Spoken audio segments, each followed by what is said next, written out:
ফুল ভাসিয়ে উৎসব শুরু হলো পাহাড়ে।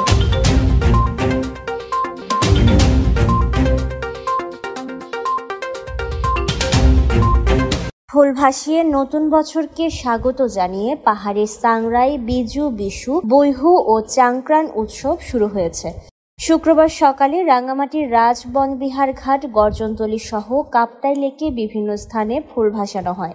এছাড়া জুরাছড়ি, বিলাইছড়ি, বরকল, বাঘাছড়ি সহ বিভিন্ন উপজেলা সদর ও গ্রামের নদীগুলোতেও মানুষ ফুল ভাসিয়ে নতুন বছরকে স্বাগত জানান। সকাল 6:30টায় বিজু, সাংরাই, বৈশু, বিহু ও চাংক্রান উদযাপন কমিটির উদ্যোগে ফুল ভাসানো উৎসব আয়োজন করা হয়। অন্যদিকে রাঙ্গামাটির গর্জনতলী ঘাটে ফুল ভাসানো উৎসবে প্রধান অতিথি ছিলেন সংসদ সদস্য দীপঙ্কর তালুকদার। এ সময় জেলা পরিষদ চেয়ারম্যান অংশুপ্র চৌধুরী সহ অন্যান্যরা উপস্থিত ছিলেন।